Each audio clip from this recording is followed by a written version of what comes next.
네, 나눠드린 대로 오늘 주제는 영과 혼과 육입니다.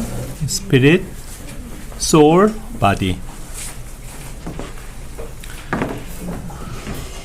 아마 이 주제에 대해서는 많은 분들이 이미 익숙해져 있을 것이고, 특히 우리 킹제임스 성경을 최종 권위로 믿는 사람들에게는 이 세 가지의 어떤 구분이 매우 그 기초적이고 중요한 그런 또 진리에 해당되기 때문에 아마 많이들 들어보셨을 거라고 생각이 됩니다. 하지만 그 과거에 뭐 저도 그랬고 우리가 그 한글 개역 성경 세대에서 살 동안에는 이 구분이 명확치 않았었거든요.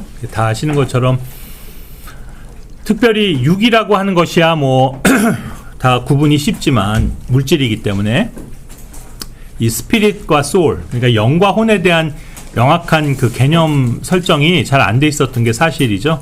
그리고 그것에 상당 부분 일조한 것이 바로 성경의 문제였습니다. 왜냐하면 그 과거에 우리가 사용하던 개역 성경은 영과 혼을 그냥 한 단어로 많이 표현하고 있기 때문이죠. 그것이 우리의 그 일상 국어 사용에 있어서도 영혼이라는 말로 표현되고 있고요. 그래서 우리는 그 영과 혼을 다른 것으로 인식하기보다는 그냥 영혼이라고 해서 그냥 뭉뚱그려서 하나의 개념으로 이해를 했었기 때문에 이제 이것이 그 가져다주는 어떤 교리적인 그 결말의 차이가 매우 컸었다고 그렇게 여겨집니다. 어쨌든 이제 우리가 바른 성경을 얻게 되었고 이 성경을 통해서 영어에서는 스피릿과 소울을 엄연히 그 다른 것으로 말하고 있구나 하는 것을 이제 알 수 있게 된 거죠. 늘 우리가 강조하지만 단어가 다르면 그것은 다른 것이다. 즉 그 개념이 의미가 다른 것이다 하는 것이죠. 결코 영과 혼은 그 혼용해서 또 서로 대치해서 사용할 수 있는 그런 단어가 아니고 완전히 다른 것이다 하는 것을 먼저 생각을 해봐야 할 것 같습니다.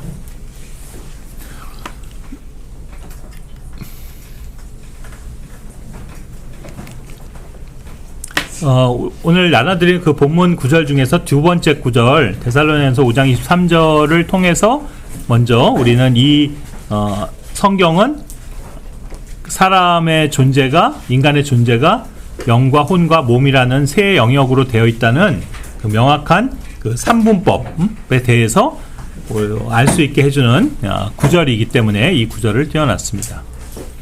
여기 보시면 분명한 것은 우리들의 영이 있고 또 혼이 있고 몸이 있다는 것이죠.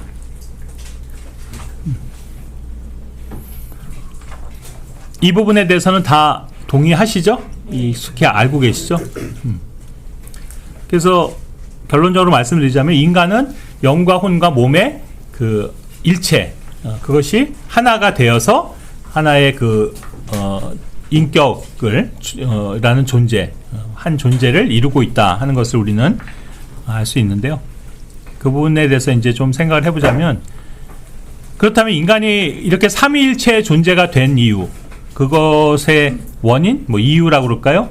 그것은 어디에서 찾을 수 있을까요? 장생이 예? 하나님의 형상을 따라. 네, 그렇죠. 그 구절이 어디 나옵니까?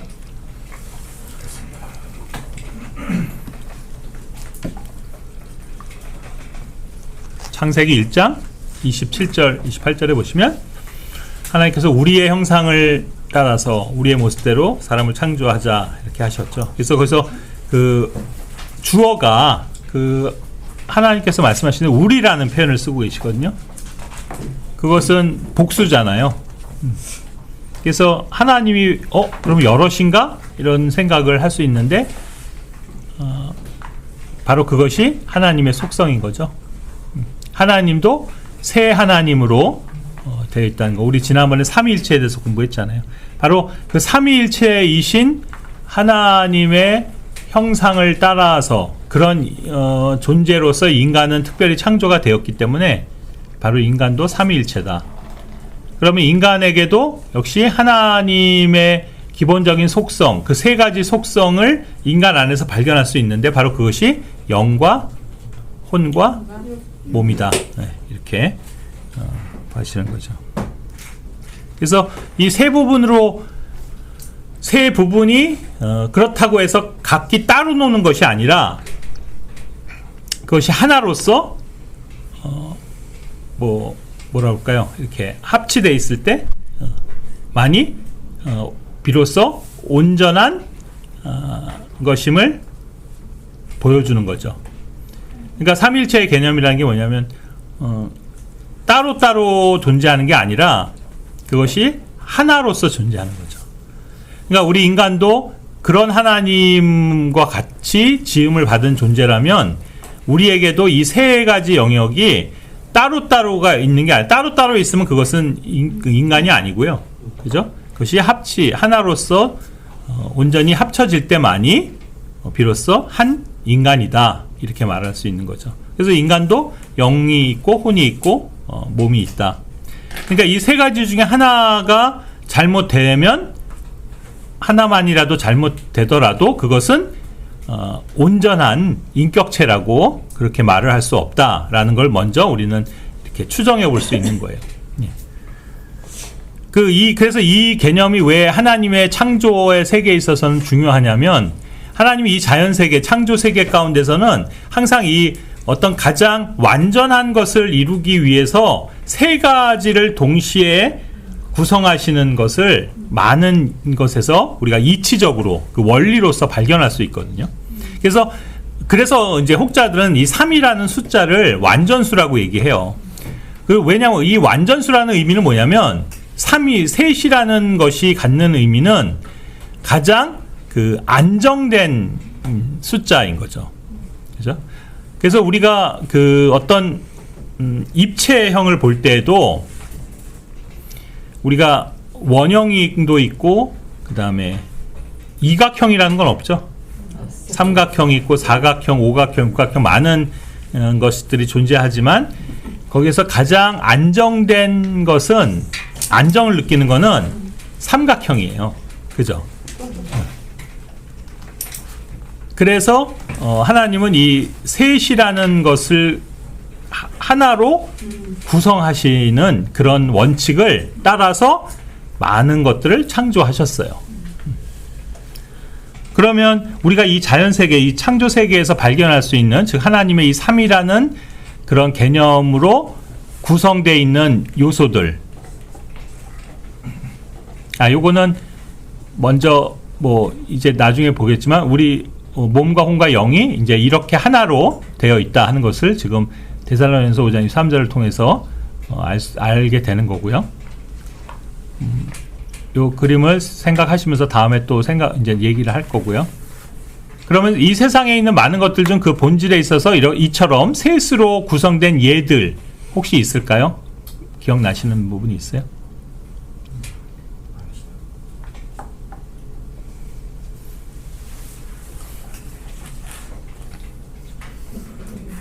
네? 삼권 분립. 그렇죠. 그것도 거기 원칙에서 온 거죠. 그죠? 그러니까 우리가 한 그 통치 국가나 법의 체계에서 가장 안정되어 있는 그 균형을 이루는 것이 삼권 분립이라고 얘기를 하잖아요. 인간 사회에서도. 그러니까 그 입법과 사법과 행정이 이렇게 균등하게 서로 존재할 때 가장 안정된 사회를 이룰 수 있다라고 그렇게 결국 인간들도 경험치에 의해서 그렇게 만들어낸 겁니다. 예. 또요. 자연 세계에서는 뭐가 있을까요? 예? 시간? 시간은 뭘? 초분시. 그렇네. 아침, 점심, 저녁. 과거, 현재, 미래도 되고. 예, 과거, 현재, 미래. 시간이란 개념도 이렇게 셋으로 되어 있네요. 하늘이 세 개인 거. 그렇죠. 하늘이 세 개인 것도. 그렇죠? 그러니까 성경적으로는 셋째 하늘, 둘째 하늘, 첫째 하늘 이렇게 구분이 되는데 그거를 과학에서도 자연과학에서도 또 그 하늘을 어떻게 나누냐면 대기권, 그 다음에 성층권, 그죠? 예. 또 전리층 이렇게 나누거든요. 그런 구분도 있고. 또 로아. 성경에 여성, 남성, 중성. 남성, 여성, 중성? 아 진짜죠? 그쵸? 맞아요. 표준역에 있어. 표준역에 있어? 그러니까 성 구분이 남성, 여성, 중성 이렇게 볼 수 있네요. 중성은 뭐예요? 그거죠. 중성? 중성은 그냥 사물인 거죠. 보통 우리가 얘기할 때.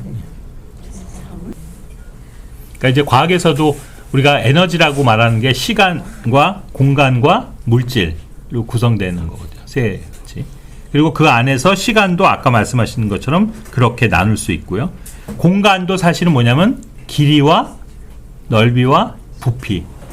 그것이 공간이죠. 그게 3차원의 세계거든요. 그죠? 기체, 액체, 고체. 그렇죠. 기체, 액체, 고체. 예. 물질은 바로 이 셋으로 나타나지거든요. 그리고 또 예를 들자면 오늘날 인종도요. 사실 인종의 유래가 셋이잖아요. 성경적으로는 셈과 함과 야펫의 자손들인데 그것이 이제 오늘날 표현으로 인종적으로 얘기하면은 몽고인, 니그로인, 그다음에 코카시아인이거든요. 그러니까 우리가 흔히 말하는 동양인이 있고, 그러니까 황인종이 있고, 그다음에 코카시안 백인종이 있고, 그리고 그 니그로 뭐죠? 아프리카, 예? 그 흑인 이렇게 인종도 되어 있죠. 그렇죠? 사실 또 하나님께서 이 성경을 기록하신 언어도 세 가지 언어를 선택하셨어요. 그게 뭐예요? 영어. 아니요. 히브리어. 원래 처음에 기록하실 때 그렇죠. 히브리어, 헬라어, 아람어 이렇게 세 가지로 사용을 하셨죠.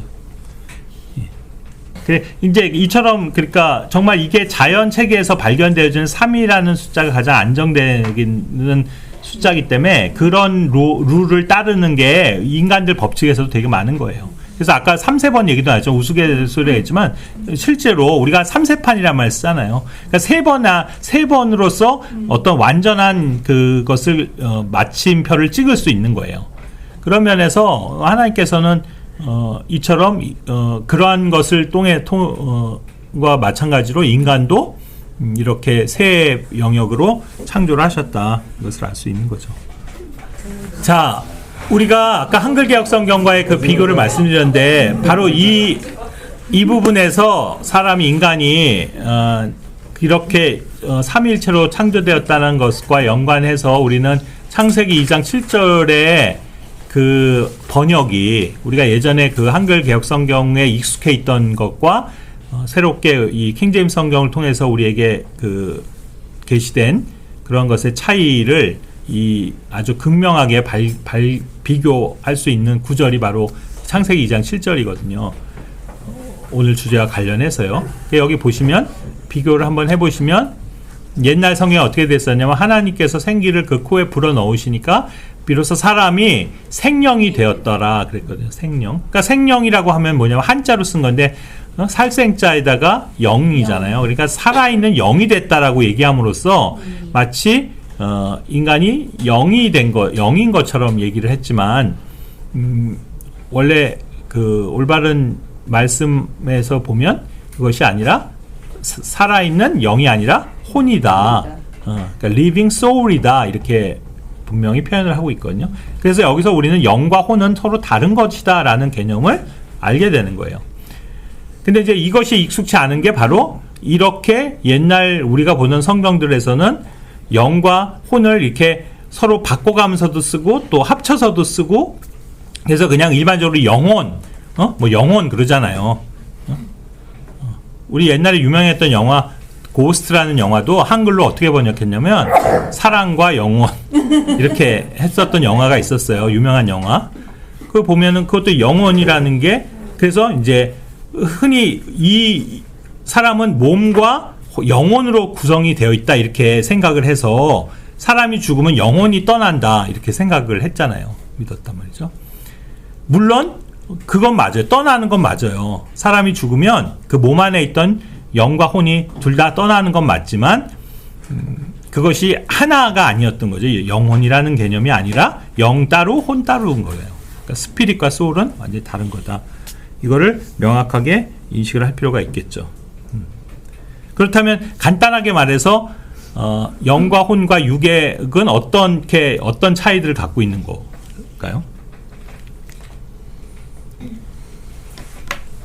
여기 보시는 것처럼 이것을 무언가를 의식하는 기관으로 우리가 설명을 한다면 영이라는 것은 하나님을 의식하는 기관이라고 볼 수 있고 혼은 자기를 의식하는 기관이고요. 바디, 몸은 세상을 의식하는 기관이에요. 그러니까 거꾸로 먼저 설명을 하자면 몸은 우리가 몸이라는 게 뭐냐면 이 몸을 통해서 우리는 바깥 세상을 인식하죠. 첫째, 예를 들어서 눈을 통해서 우리는 사물을 보잖아요. 귀를 통해서 소리를 듣고 또 코를 통해서 냄새를 맡고 또 입을 통해서 맛을 보고 그러니까 어떤 이것을 우리가 뭐라 하냐 감각기관이라고 한다고요. 그러니까 몸이 지닌 감각기관을 우리가 흔히 오관이다 이렇게 얘기하잖아요. 오감 또는 오관 뭐예요? 보고 듣고 맛보고 뭐야? 만지고 아니 느끼고가 아니지. 보고 냄새 맡고 이거 맞아. 네 가지에다가 터치, 이 접촉, 피부, 촉감 이게 5가지거든요. 오감. 그리고 이제 거기에 하나 더해서 육감이라는 얘기잖아. 육감 여러분 그런 표현을 많이 쓰지 않아요? 육감이 이상해. 뭐 이렇게. 그게 뭐지? 6번째 감각이 이상하다는 거야. 그건 뭐냐면 이 5개 보이는 것도 아니고 들은 것도 아니고 냄새도 안 나고 하는데 뭔가 느낌으로 탁 아는 거예요. 사람한테는 이 뭔가 그런 게 있는 거잖아요. 그래서 그걸 그렇지 식센스예요. 6번째 감각기관. 그래서 육감이라고 하는데 그런 게 있잖아요. 그래서 예를 들자면 뭐 그런 표현을 많이 쓰는 게 우리가 뭐 공포 영화 같은 데서 이렇게 뭔가 어떤 존재가 뒤에서 다가올 때 사람이 보지도 못했고 그러니까 들리지도 않고 하는데 뭔가 오싹하고 누군가가 나의 뒤에 있는 것 같이 딱 느껴지잖아 실제. 그래서 딱 돌아보면 진짜 누가 딱 있는 이게 딱 느껴지는 거. 이게 이제 사람한테는 어떤 그런 특별한 또 감각이 있다. 이렇게 해서 이제 오관에 또 하나 플러스 육감 이렇게 얘기를 하거든요. 보통. 자, 그런데 어쨌든 중요한 거는 이 몸이라는 기관을 통해서 우리는 이렇게 바깥 자연 세계를 알게 되는 거예요. 그죠? 그러니까 반대로 얘기하면 이 세상은 무엇을 통해서 우리 안으로 이런 어떤 정보나 이런 것들이 들어오냐면 바로 보고 듣고 또 냄새 맡고 만져보고 이런 걸 통해서 아는 거예요. 이것이 몸이 하는 기능이라는 거죠. 그렇다면 혼이라는 것은요. 혼이 뭘까요? 혼은 그러니까 사실은 그 사람의 주체를 얘기하는 거예요. 자아를 얘기하는 거예요. 우리가 흔히 얘기하는 자아라는 표현을 쓰죠. 자아가 결국 혼인 거예요. 그러니까 혼은 자기를 의식하는 거죠. 그러니까 사실 우리가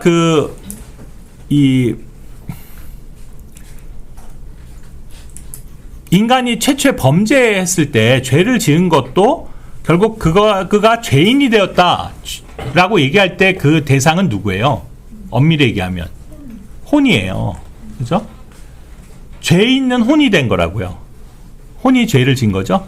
그러나 그것이 이제 결과적으로는 몸에도 영향을 미쳤고 우리 영에도 영향을 미치게 된 거죠. 그래서 결국 무언가를 결정하거나 선택하는 것, 또 그렇게 하도록 하기 위한 뭔가 생각, 판단, 그죠? 그 다음에 그걸 느끼게 하는 감정, 이런 영역들이 혼을 통해서 이루어지는 거거든요. 그러니까 혼이라는 건 뭐냐면 결국 그 사람의 주체가 되어서 그가 하는 모든 것들이 사실은 혼의 영역이라고 볼 수 있는 거예요.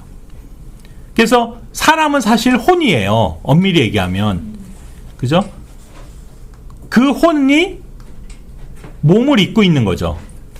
마치 우리가 옷을 입고 있는 것처럼 그 혼이 바디, 몸이라는 옷을 입고 있는 거예요.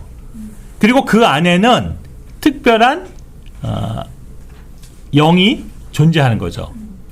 그래서 아까 그 그림에서 본 것처럼 이 포함 관계가 그렇게 되는 거예요. 우리 몸 안에 혼이 있고 또 우리 혼 안에는 영이 있는 거예요. 원래는. 그렇죠? 그래서 혼은 그 사람을 곧 뜻해요. 그래서 이제 성경의 많은 구절들을 읽을 때 혼이라는 표현을 써요. 사람을 얘기할 때. 그죠? 그런 구절들이 많이 있는 거죠. 우리가 이제 언젠가 지난 시간에 형제님들 얘기할 때 그 표현이 나왔나 모르겠는데 이제 우리 교회에서도 익숙한 뭐 구령 사업을 한다. 응? 누군가 구령한다. 그게 이제 전도해서 그 사람을 구원으로 이끈다 이 뜻인데 그것도 왜 그러냐면 옛날 이 표현 아까 했지만 생기라고 해서 영이 됐다고 해서 사람을 영으로 표현하기 때문에 온 잘못된 인식이죠.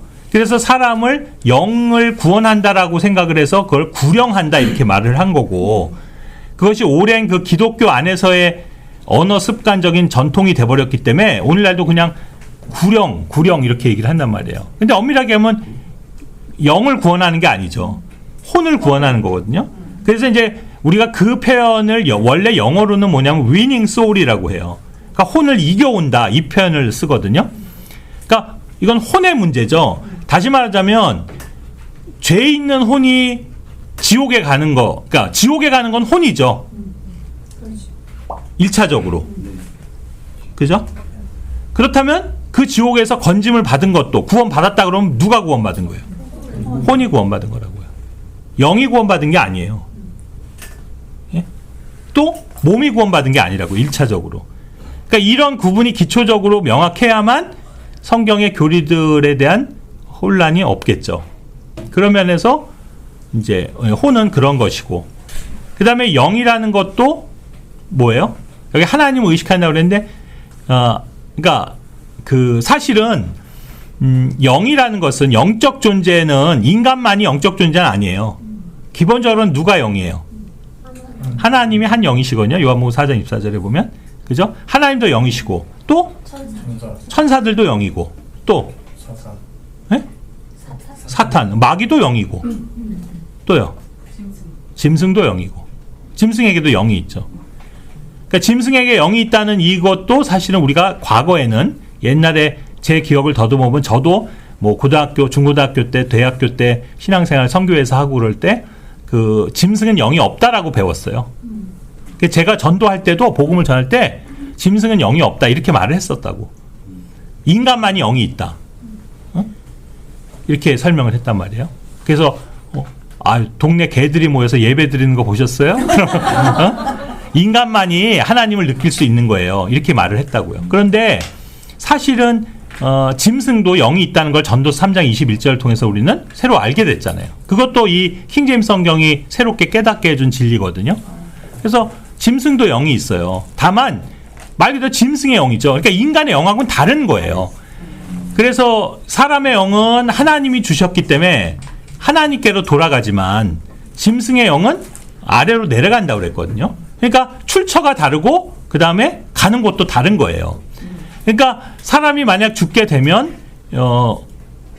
아까도 얘기했지만 우리 몸 안에 있던 혼과 영이 몸 밖으로 떠나잖아요. 그렇게 될 때 각각 혼과 영이 가는 곳이 다른데 원래는 죄 있는 혼은 죄 있는 사람은 죽으면 그 혼이 어디로 가요? 지옥으로 가잖아요. 아주 즉각적으로 가죠. 즉시 간다고요. 이렇게 시간이 걸리는 게 아닌 것 같아요. 그러니까 뭐 우리 전설의 고향에 나온 것처럼 뭐요 그 영혼이 그 표현이 그랬죠. 영혼이 구천을 떠돌고 그죠? 그래갖고 막 그 한이 맺혀서 죽은 혼은 뭐 거기를 못 떠나고 그 위에를 계속 머물고 이래서 뭐 얘기들이 나오는 건데 그건 비성경적인 거죠. 그럴 수가 없는 거예요.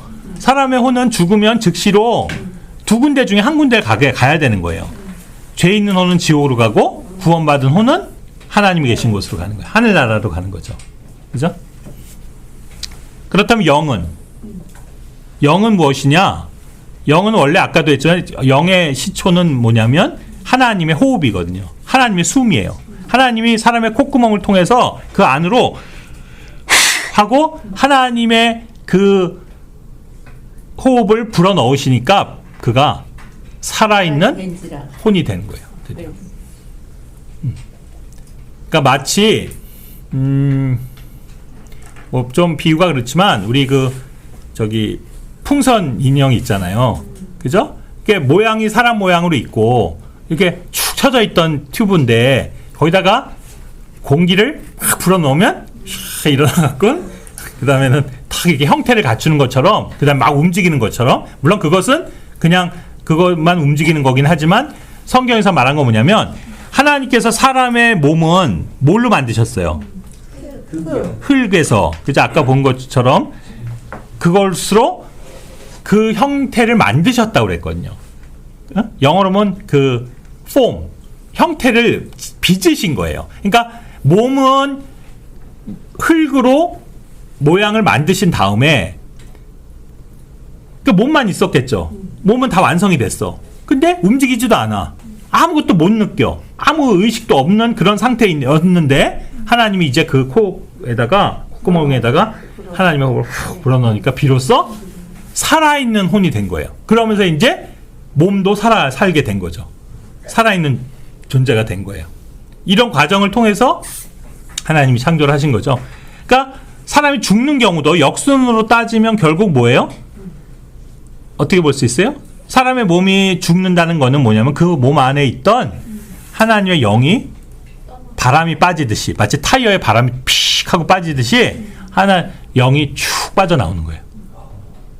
그러면 어떻게 되겠어요? 그 혼도 이제 그 몸 안에 더 이상 머물 수 없어요. 그래서 그 혼은 이제 하나님이 지정하신 곳으로 가야 되는데 아까도 했지만 죄 있는 혼은 지옥으로 가는 것이고 다행스럽게 구원받은 혼은 하나님께 가는 거예요.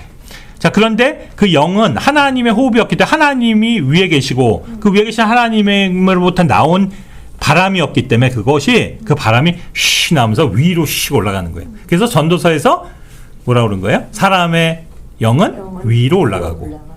왜 하나님 위로 계시니까. 그죠? 짐승의 영은.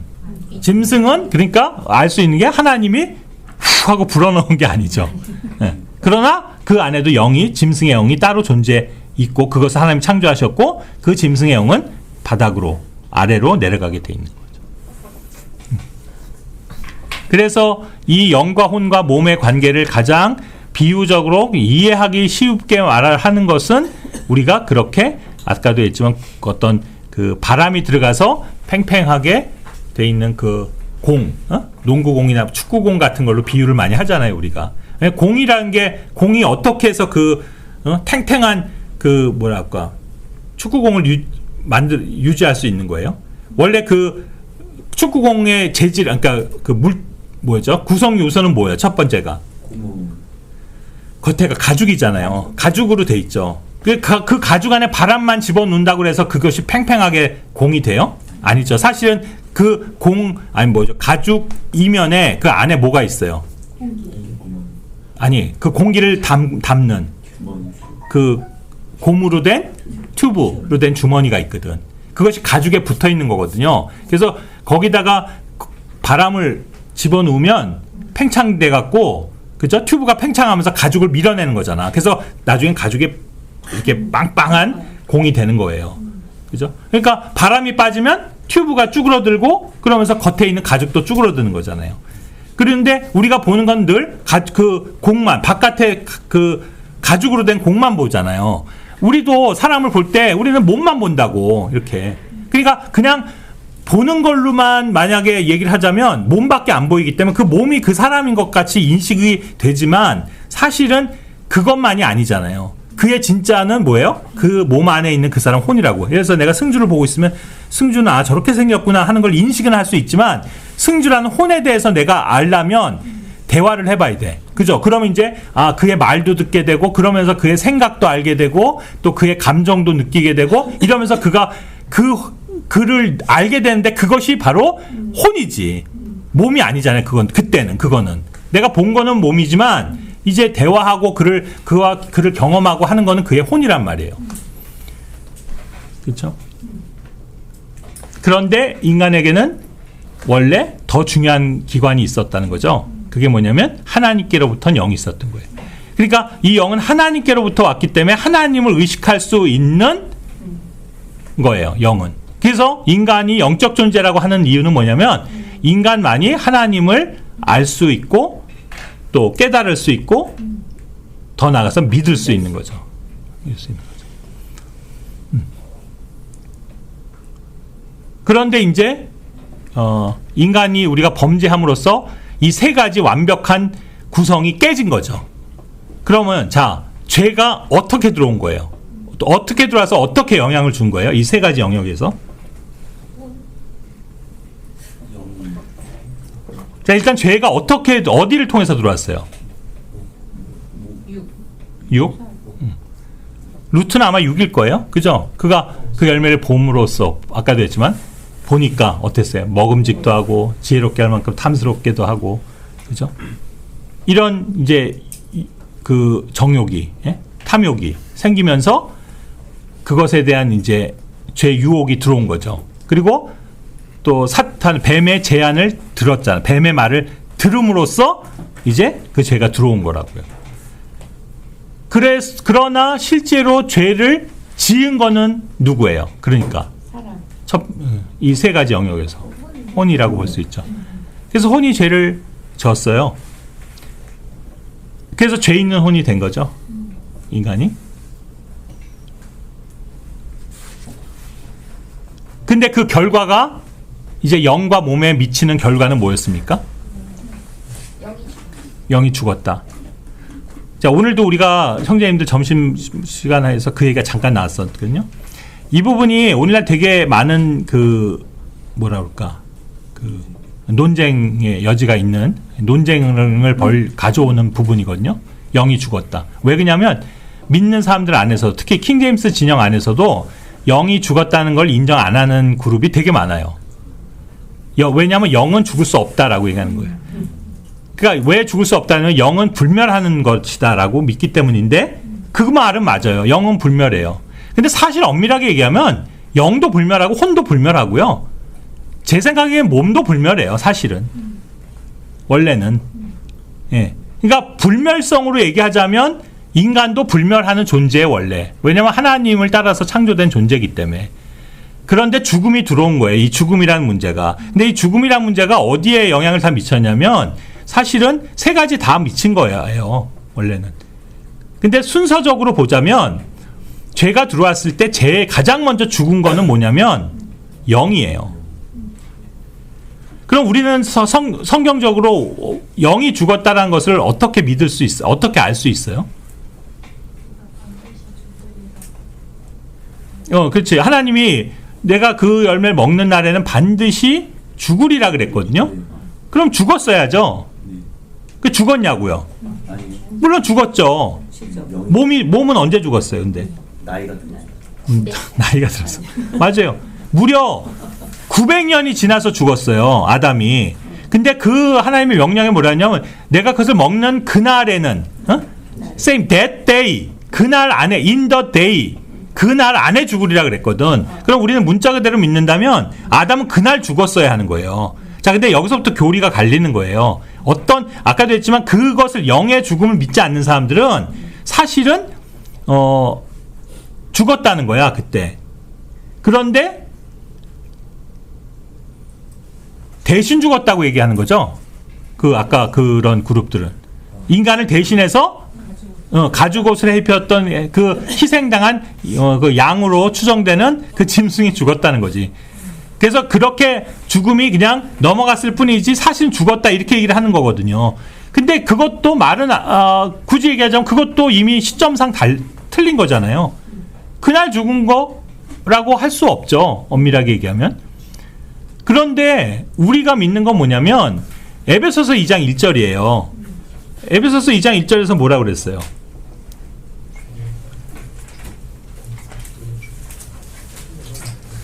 죄와 범법들로 죽었던 너희를 살리셨도다 그랬거든요.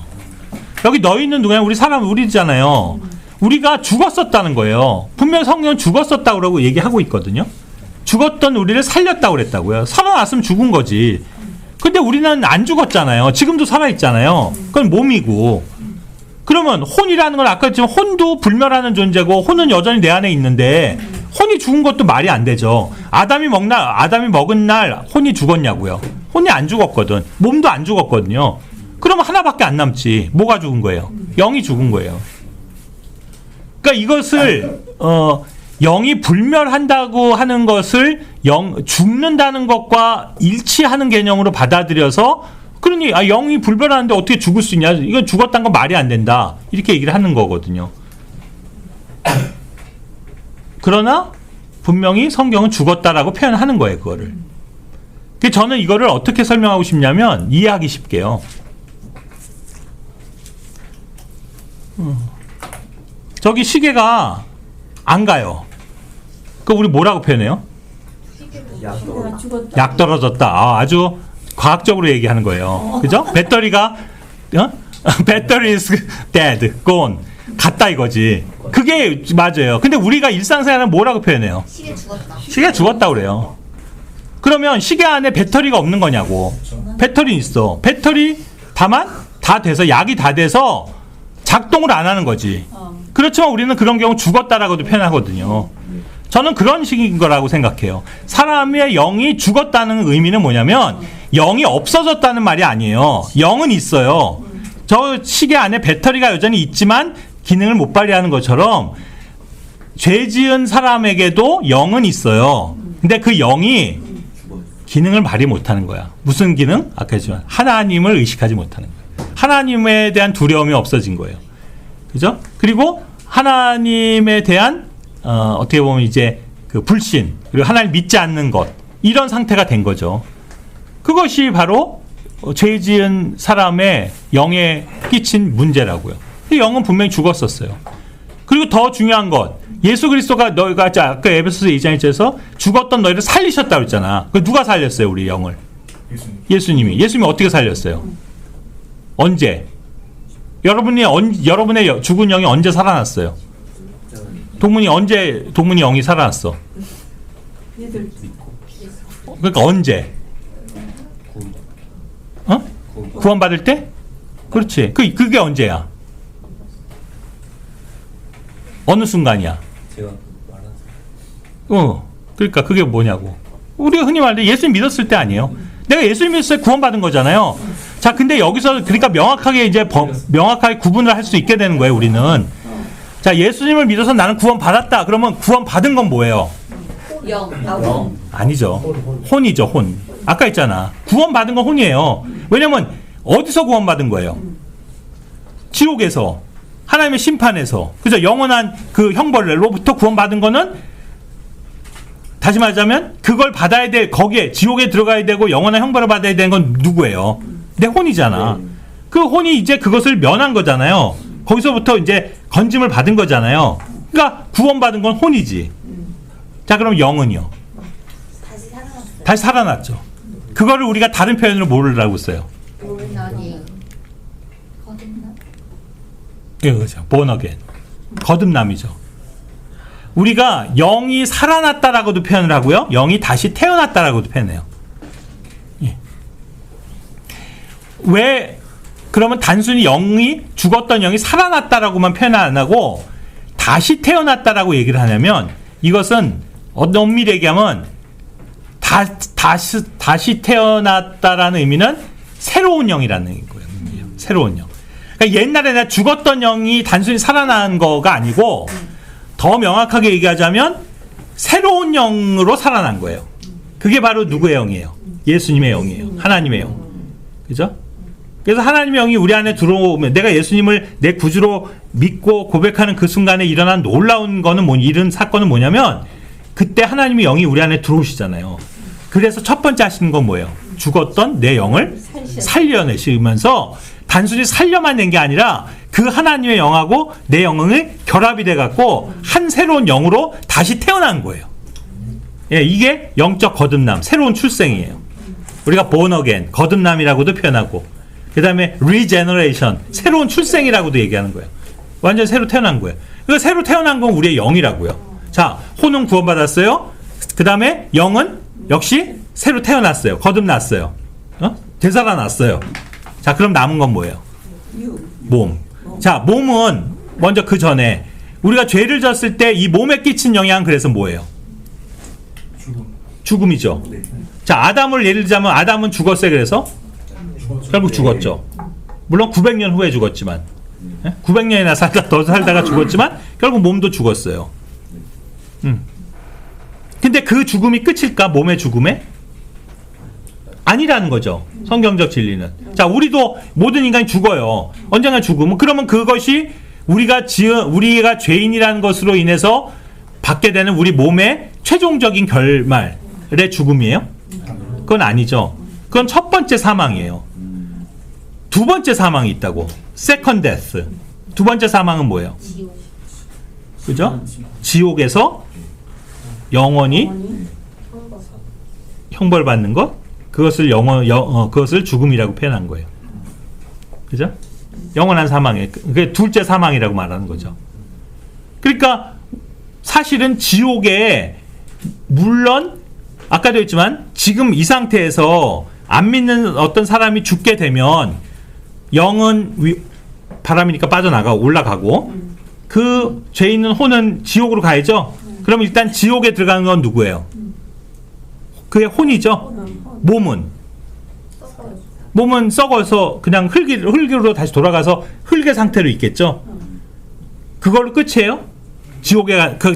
혼이 지옥에 갔으니까 끝난 거야, 그걸로? 그에 대한 심판이 끝난 거예요? 네? 아니에요. 모든 사람은 다 부활해요. 그죠? 우리가 흔히 부활에 대해서 착각하는 게 믿는 사람만 부활한다고 생각하시는데 그게 아니고요. 안 믿는 사람들 다 부활해요, 언젠가는. 최종적으로. 그죠? 그게 뭐예요? 예수님 말씀하시잖아요. 어떤 사람은 생명의 부활로, 어떤 사람은 영원한 정죄의 부활로 나타난다고 그랬죠? 모든 사람은 다 부활해요. 몸을 잊게 된다고. 그래서 그 몸이 어디로 가요? 최종적으로. 불과 유황으로 타는 그 못에 참여하는 거예요. 그게 둘째 사망이라는 거야. 그러니까 결국 몸도 지옥에 가게 돼 있는 거예요. 사람은. 이해 가시죠? 자, 그렇다면 몸도 지옥에 가야 하는데 우리가 구원받았다고 한다면 1차적으로는 지옥에 들어가 있는 혼이 나는 일단 구원받았어. 벌써. 그러니까 우리는 죽어도 내 혼은 지옥 가야 안 가요? 우리는 안 가요. 우리 혼은 오히려 하나님께 간다고, 하늘나라로. 그렇지만 우리 몸은 썩어서 있다가 이제 주님이 부르신 날 부활하겠죠? 그럼 우리는 어떤 부활에 참여하는 거예요? 생명의 부활. 그러니까 우리 몸은 부활해서 천년왕국에 들어가고 더 나선 새 예루살렘에 들어가고 이렇게 되는 거예요. 영원한 데서. 그러나 안 믿는 사람들의 혼은요. 최종적으로 하나님의 요한계시록 20장의 백보자 심판, 흰보자 심판 때에 다 일어나게 되는 거예요.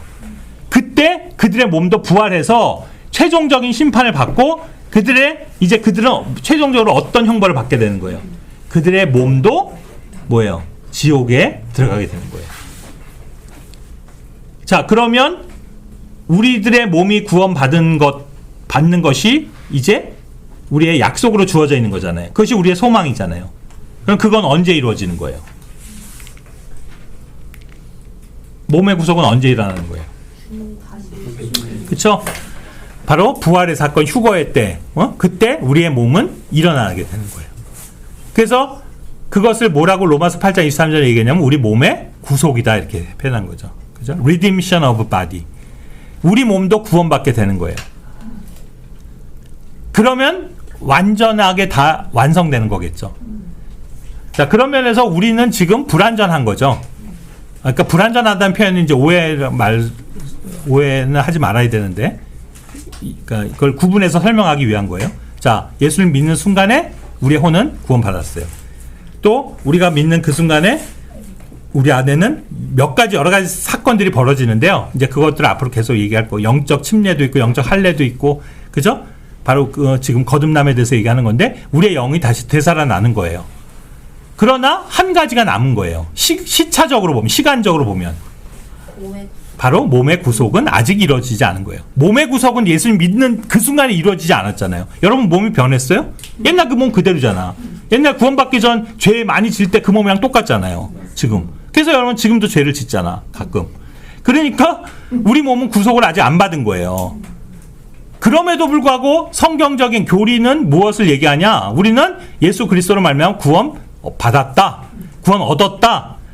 We are saved 라고 완료형으로 얘기한다고. 왜요? 몸의 구속은 확정되어 있는 사실이기 때문에. 그죠? 혼의 구원을 받은 사람의 몸은 구속되게끔 되어 있는 거예요, 그냥.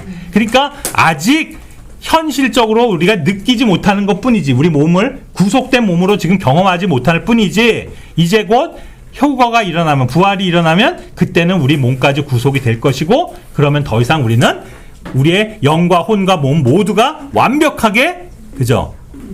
구원받은 상태로 이제 우리는 존재하게 될 거라는 거죠. 그죠? 그것이 바로 이 몸과 혼과 영의 구분의 중요성이에요. 이거를 모르기 때문에 이제 막 왔다 갔다 하는 거예요. 야, 우리가 구원 받았나? 그거 받았지. 그럼 너 뭐 죄 짓잖아. 그래? 그럼 안 받았나? 너 안 받았는 거지. 그죠? 이게 구원의 확신까지도 흔들어 버리는 거예요. 근데 우리는 이걸 명확하게 알거든요. 구분을 하거든. 그래, 나 구원 받았어. 난 지금 당장 죽어도 난 지옥에 안 가. 나 하늘나라에 가. 이런 확신이 있잖아요. 그죠?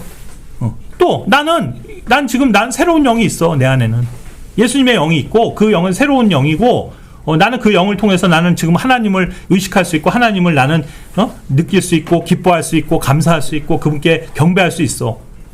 그거잖아요. 근데 몸은 비통해. 좀 참담해요. 여전히. 왜? 죄에 굴복하거든. 그럼에도 불구하고 그 몸이 짓는 죄가 역으로 지금 내 혼이나 영에 영향을 주지 못하는 거예요.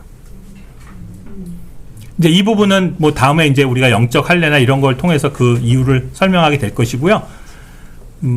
이제 시간이 됐는데, 마지막으로 이 영과 혼과 육의 이 세 관계에서 우리가 실질적으로 그래서 조금 한번 생각해 보고 싶은 건 뭐냐면, 성경에서는 이 세 가지가 다 그러니까 중요하고, 이것이 다 밸런스를 맞춰야 되지만, 균형 감각을 이루어야 되지만, 언제나 성경이 무언가를 여러 가지를 나열할 때 그 순서가 주는 의미가 있다고요.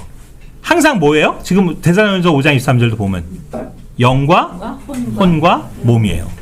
그러면 여기서 우리는 뭐가 제일 중요하다라고 알 수 있어요. 영이 중요하다는 거예요. 그죠?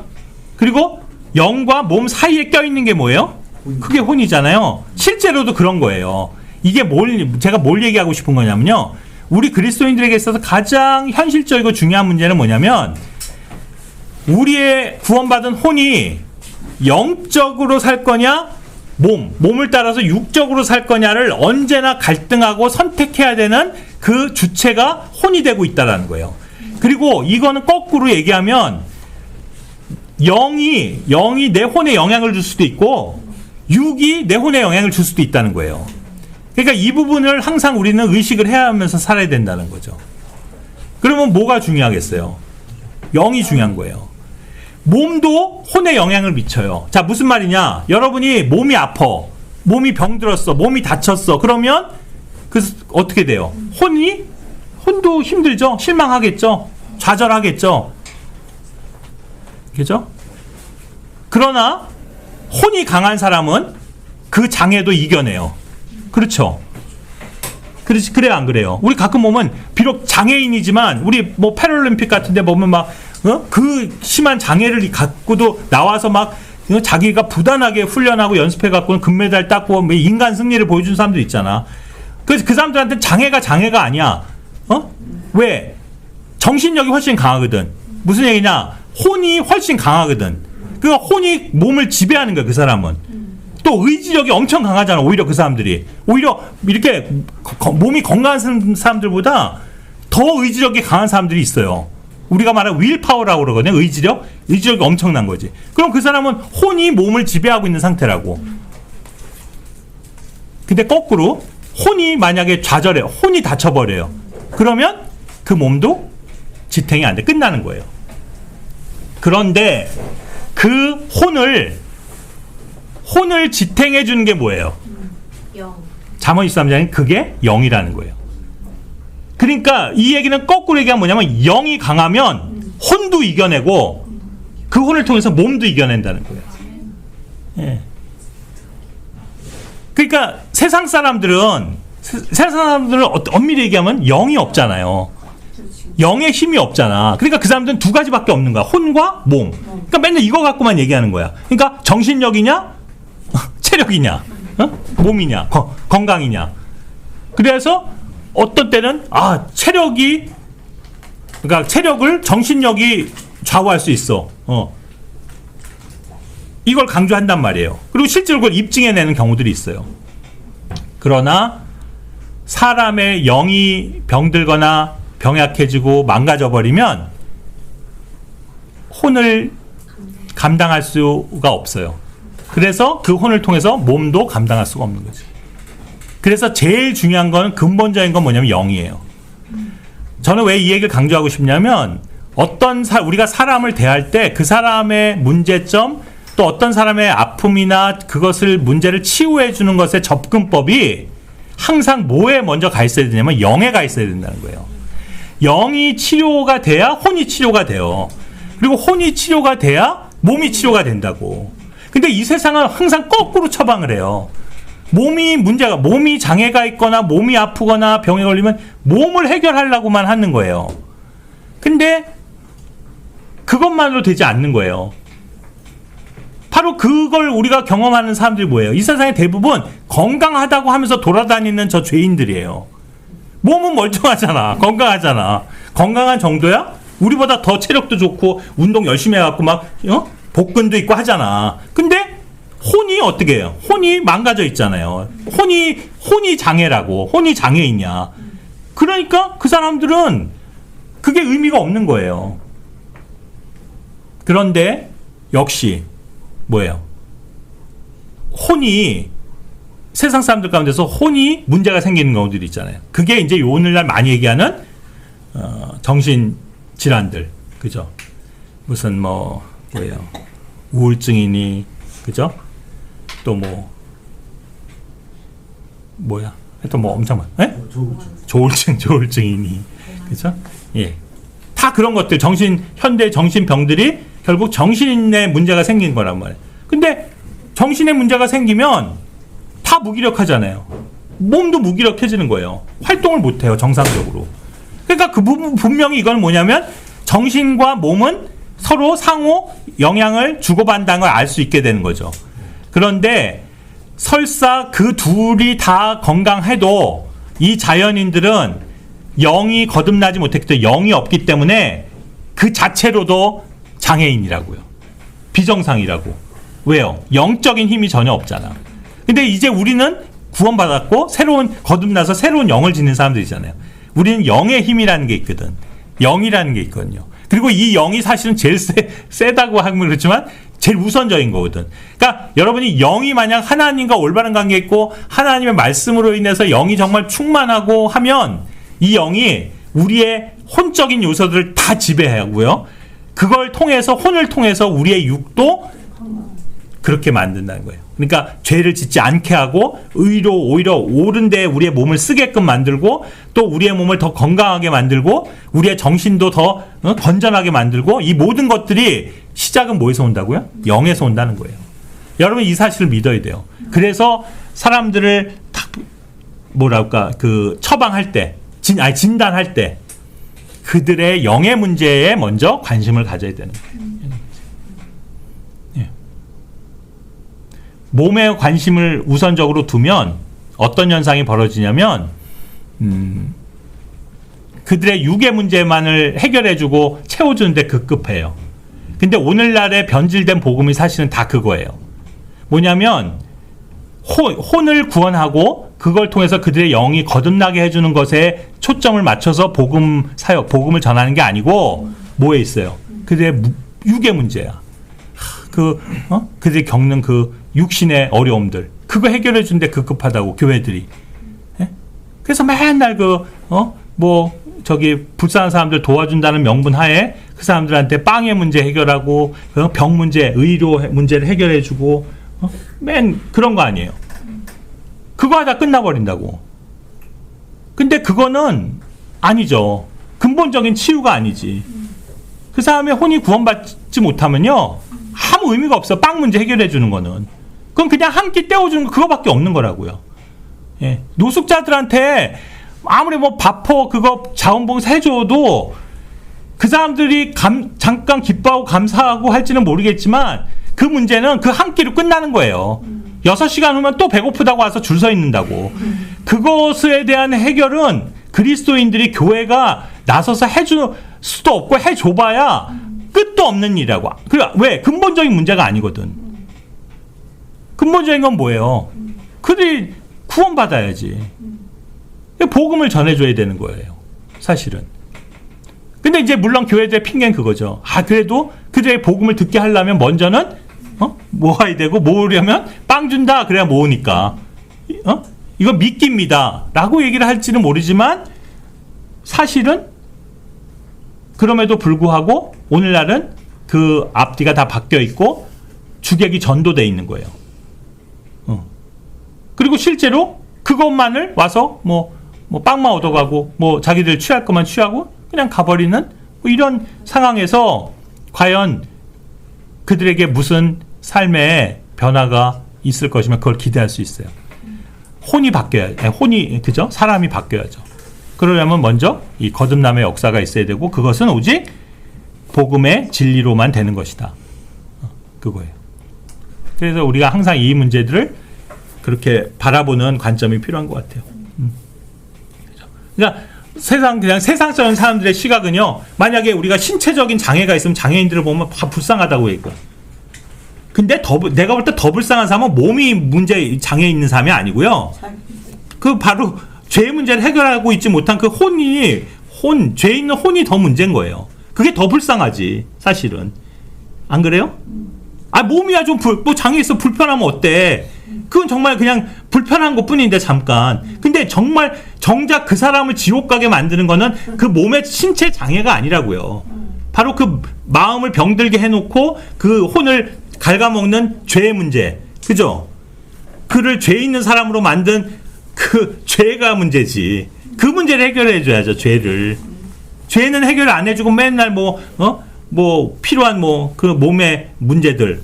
옷이나 입히고 병이나 치료해주고 교육이나 시켜주고 그런 게 무슨 의미가 있냐고요. 그렇죠?